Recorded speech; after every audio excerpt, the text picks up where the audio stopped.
పిండిలో రవ్వ వేసి చూడండి, ఇంటిల్లిపాది ఇష్టంగా అయితే తినేస్తారు. మనం మార్నింగ్ చేసి పెట్టుకున్న నైట్ వరకు చాలా మెత్తగా పొరలు పొరలుగా వస్తాయి. మరి పిండిలో రవ్వతో రెసిపీ ఎలా ఏంటనేది మీకు చూస్తేనే కదా అర్థమవుతుంది. లేట్ ఎందుకు, ఇంకా వీడియోలోకి వెళ్ళిపోదాం పదండి. ముందుగా ఒక బౌల్ అయితే తీసేసుకొని ఇలా ఒక 2 కప్పుల పిండిని అయితే వేసుకోవాలి. ఈ పిండిని బాగా జల్లించేసుకోవాలి. మీకు ఎంతైతే పిండి కావాలో అంత తీసుకొని వేసేసుకోవచ్చు. 2 కప్పులు అనే కాదు, మీకు ఎక్కువ పరాటాలు కావాలనుకుంటే ఎక్కువైనా తీసుకోవచ్చు పిండి. ఇలా ఈ పిండిని బాగా మనం జల్లించేసుకుంటే డస్ట్ ఏమన్నా పురుగులు అలాంటివి ఉంటే వచ్చేస్తాయి. ఇలా జల్లించుకున్న తర్వాత ఈ పిండిలోకి రుచికి సరిపడినంత ఉప్పు, అలాగే షుగర్ పౌడర్ అయితే వేసుకోవాలి. లేదా మీరు చక్కెరని మిక్సీ పట్టకుండా అయినా అలాగే వేసేసుకోవచ్చు. కొంచెం నేను మిక్సీ అయితే పట్టాను. ఇలా 1 స్పూన్ వేసుకోవాలి. ఇందులోకే ఒక 3 స్పూన్లంతా బొంబాయి రవ్వ, సూజీ రవ్వ అంటారు కదా, ఆ రవ్వను అయితే వేసుకోవాలి. అప్పుడే మనకి పరాటాలు అనేవి చాలా బాగా వస్తాయి. ఇలా ఒక 3 స్పూన్లు అయితే వేసుకోవాలి. ఇలా రవ్వ వేసుకోవడం వల్ల చాలా టేస్టీగా కూడా ఉంటాయి. ఇలా రవ్వ ఇవన్నీ కూడా వేసుకొని ఒకసారి మొత్తం కలిసేలాగా కలిపేసుకోవాలి. మీరు తీసుకున్న పిండిని బట్టి రవ్వని కొంచెం ఎక్కువ వేసుకోవాలి. పిండి ఎక్కువ తీసుకుంటే ఇలా మొత్తం కలిసేలాగా కలిపేసుకొని ఇప్పుడు ఇందులోకి కొంచెం నూనె అయితే వేసుకోవాలి. మీరు నూనె ప్లేస్లో నెయ్యి అయినా వేసుకోవచ్చు. ఇలా నూనె వేసుకొని మొత్తం ఒకసారి బాగా కలిసేలాగా కలిపేసుకోవాలి అంతా కూడాను. ఇలా నూనె వేసేసుకొని బాగా కలిపేసుకున్న తర్వాత ఇందులోకి ఇంకా నీళ్లు వేసుకుంటూ కలిపేసుకోవాలి. ఇలా నీళ్ళు అనేది చూసుకొని వేసుకోవాలి. ఎక్కువ ఒకేసారి వేసుకోకూడదు.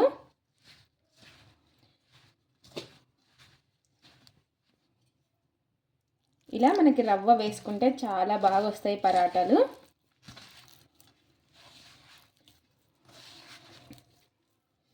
ఇలా పిండిని బాగా కలిపేసుకోవాలి. ఇలా ఈ విధంగా కలిపేసుకోవాలి చూడండి. ఇలా ఈ విధంగా ఉండాలి మనకు పిండి వచ్చేసి. మీరు ఇంకా ఎక్కువైనా తీసుకోవచ్చు. ఇలా ఈ విధంగా చేత్తో బాగా ఒక 10 సార్లు ఈ విధంగా కొంచెం ఇలా ట్యాప్ చేసేసుకుంటే మనకి పరాటాలు అనేది చాలా బాగా వస్తాయి పొరలు పొరలుగా.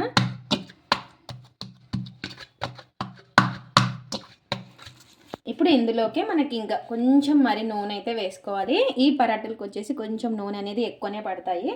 నూనె ఎక్కువ వేసుకుంటేనే టేస్ట్ అనేది చాలా బాగా ఉంటాయి. ఇలా కొంచెం నూనె వేసేసుకొని ఇప్పుడు ఒక 10 నిమిషాలు అయితే రెస్ట్ ఇచ్చేద్దాము. మనం రవ్వ వేసుకున్నాం కదా, ఆ రవ్వ ఈ లోపు నానిపోతుంది. ఇలా కలిపేసుకొని ఇంకొక ప్లేట్ అయితే పెట్టేసుకుందాము. 10 నిమిషాల తర్వాత మిగతా ప్రాసెస్ అయితే చూసేద్దాం. ఇక్కడ వచ్చేసి ఇంకా 10 నిమిషాల తర్వాత చూడండి మనకి పిండి అయితే నానిపోయి ఉంటుంది. రవ్వ కూడాను ఒకసారి మళ్ళీ చేతితో ఈ విధంగా బాగా కలిపేసుకోవాలి. ఇలా చేతితో బాగా కలిపేసుకొని ఇలా పిండిని తీసేసుకోవాలి, ఉంటల్లాగా చేసేసుకోవాలి.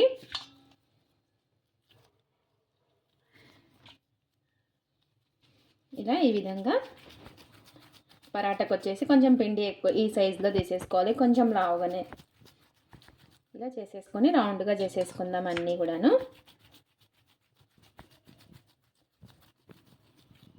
ఇలా ఈ విధంగా చేసేసుకొని ఇప్పుడు మనం చేసే దగ్గర కొంచెం ఈ విధంగా నూనె అనేది అప్లై చేసేసుకోవాలి. ఈ పరాటాకు వచ్చేసి పిండి వాడకూడదు. ఇలా నూనె అనేది అప్లై చేసేసుకొని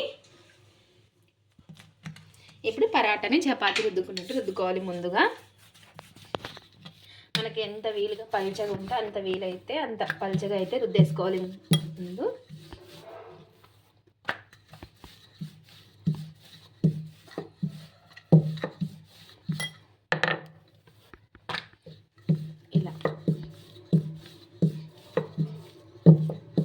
ఇలా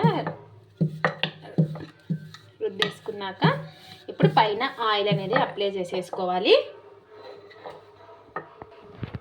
ఇప్పుడు నూనెనే అప్లై చేసుకోవాలి. పిండి ఎలాంటి పిండి వాడకూడదు. ఇలా నూనె ఒకటి అప్లై చేసేసుకోవాలి. కొంచెం ఎక్కువగానే వేసుకోవాలి ఈ పరాటాకు వచ్చేసి. ఇలా ఈ విధంగా నూనె అనేది అప్లై చేసేసుకొని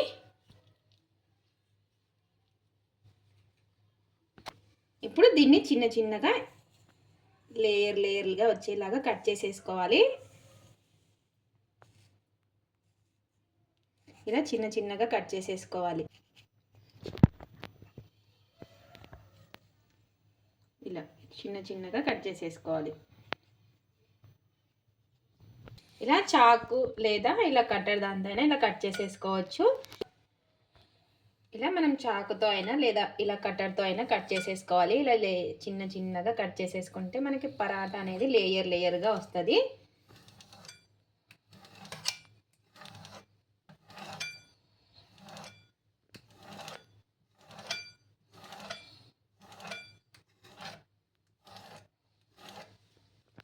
ఇప్పుడు ఇదంతా కూడా ఇలా దగ్గరికి తీసేసుకోవాలి.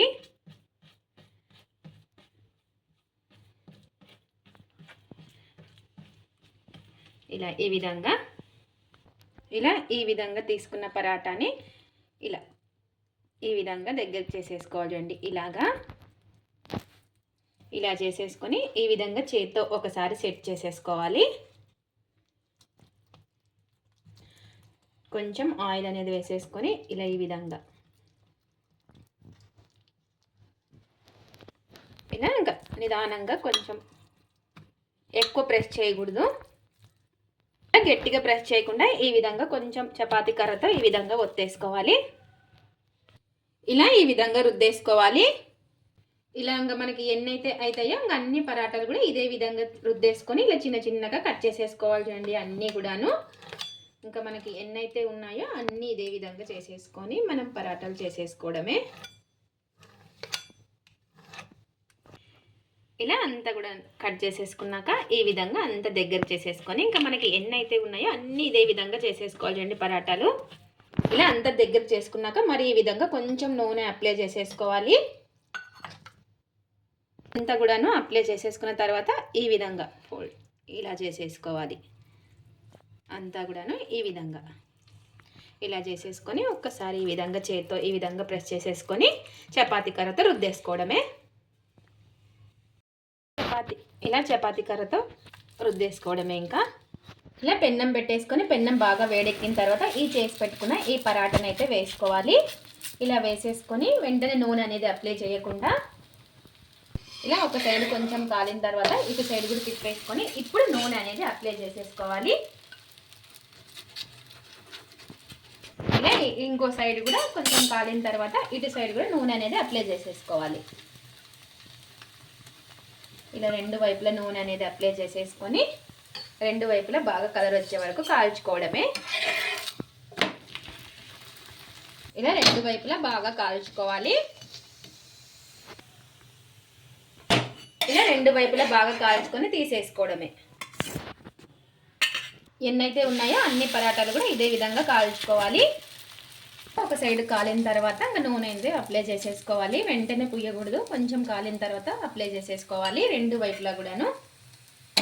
ఇలా రెండు వైపులా నూనె అప్లై చేసేసుకొని ఇంకా కాల్చుకోవడమే. ఇలా రెండు వైపు కాల్చుకొని తీసేసుకోవడమే. లేయర్గా పరాటా అయితే రెడీ అయిపోయింది. ఇప్పుడు ఒకసారి చేత్తో ఈ విధంగా మనం ఇలా కొట్టుకుంటే మనకి లేయర్స్గా భలే వస్తాయి. చూసారు కదా ఎంత లేయర్గా చాలా అంటే చాలా బాగా వచ్చింది. సేమ్ మనం బయట ఉన్నట్లే ఉంటాయన్నమాట ఇంట్లో చేసుకుంటే. చూసారు కదా మనకి రెండు కూడాను లేయర్లుగా చాలా బాగా వస్తాయి. ఇది ఫ్రెండ్స్ ఇవాల్టి వీడియో. మా వీడియోస్ కనుక మీకు నచ్చినట్టయితే లైక్ చేయండి, షేర్ చేయండి, కామెంట్ చేయండి. స్కిప్ చేయకుండా పూర్తి వీడియో చూడండి. మనకు నచ్చిన కర్రీస్తో నాన్ వెజ్లోకి అయితే చాలా అంటే చాలా బాగుంటుంది ఈ పరాటా. మీరు కూడా ఒకసారి ట్రై చేయండి. ట్రై చేసి ఎలా వచ్చిందో కామెంట్ అయితే పెట్టండి. Thanks for watching. బాయ్.